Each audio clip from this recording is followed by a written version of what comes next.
Assalamualaikum warahmatullahi wabarakatuh.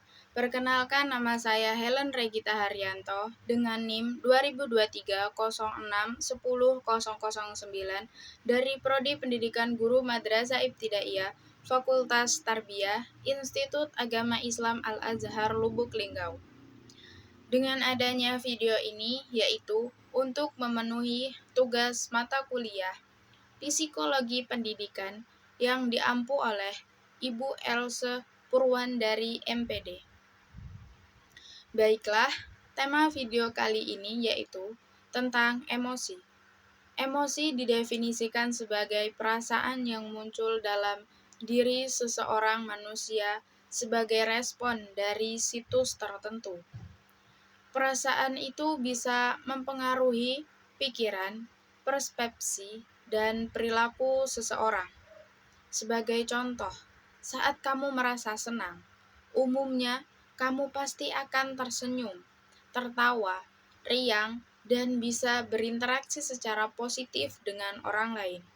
Sebaliknya, ketika kamu marah, kamu mungkin mengeluarkan ekspresi wajah yang garang, berperilaku agresif, dan denyut nadi meningkat.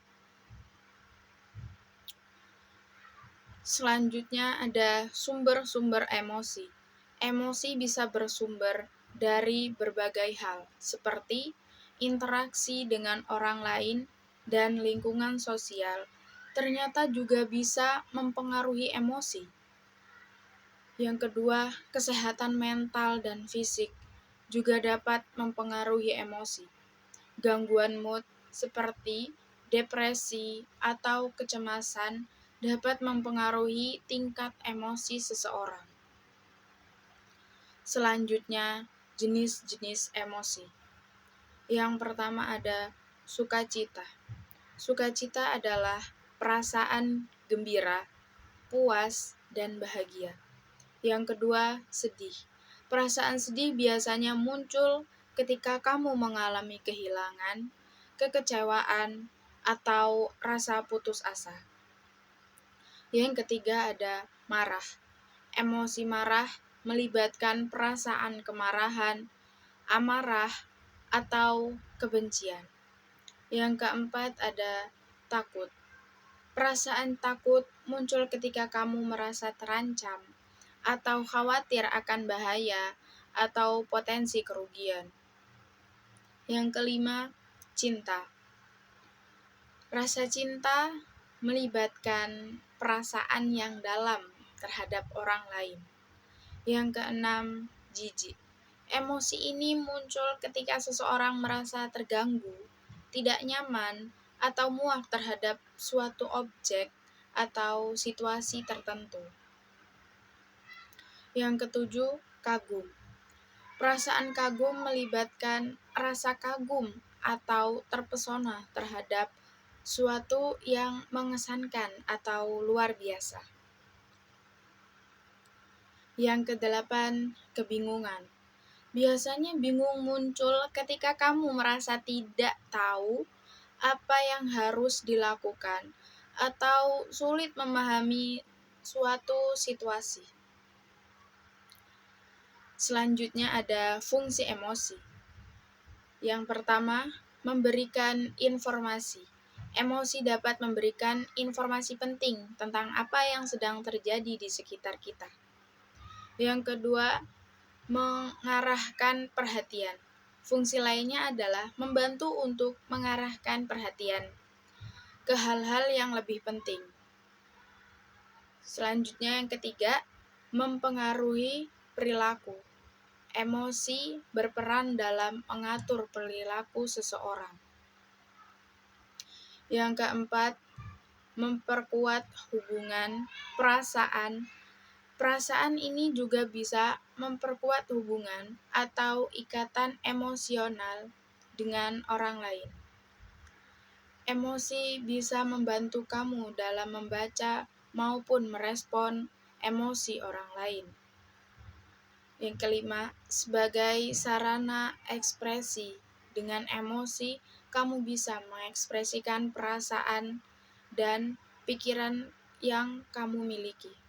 6. membantu merespon sesuatu.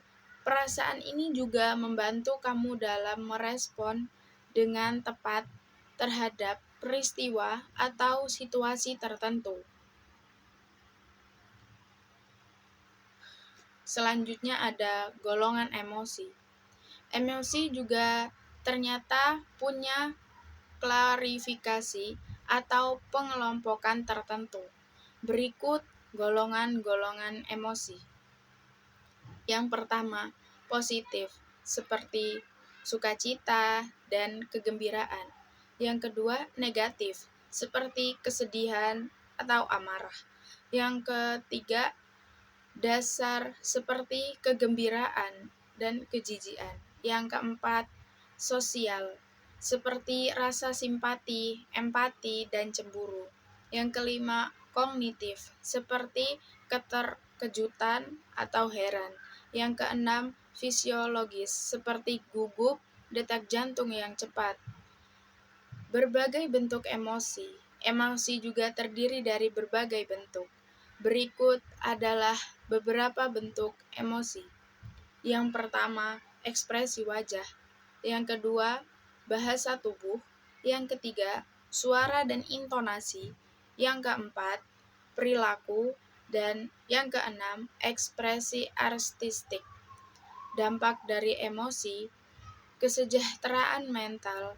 Emosi positif seperti sukacita dan cinta dapat meningkatkan kebahagiaan dan kepuasan hidup.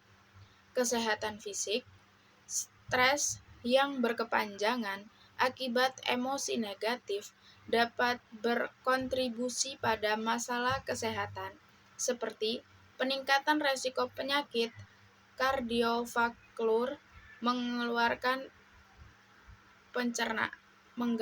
pencernaan, mengganggu tidur, dan menurunkan sistem kekebalan tubuh. Hubungan sosial. Emosi positif seperti kasih sayang, kebahagiaan, dan kegembiraan dapat memperkuat ikatan sosial, meningkatkan keintiman, dan membangun hubungan yang sehat. Pengambilan keputusan. Emosi yang kuat seperti kemarahan atau ketakutan dapat mempengaruhi kemampuan seseorang untuk berpikir rasional dan membuat keputusan yang bijaksana. Produktivitas dan kinerja. Perasaan yang positif dan motivasi yang tinggi dapat meningkatkan motivasi, kreativitas, dan produktivitas. Kualitas hidup. Emosi yang sehat dan positif dapat meningkatkan kepuasan hidup, kebahagiaan, dan kepuasan pribadi. Jadi, dapat kita simpulkan bahwa emosi sangat berperan penting dalam kehidupan. Emosi positif dapat membuat seseorang selalu merasakan kebahagiaan, berdampingan, berbaikan dengan emosi negatif yang selalu dihindari oleh setiap orang. Tetapi emosi negatif yang selalu dihindari juga memiliki dampak positif dalam kehidupan. Sekian penjelasan dari saya. Kurang lebihnya saya mohon maaf. Saya akhiri. Wassalamualaikum warahmatullahi wabarakatuh.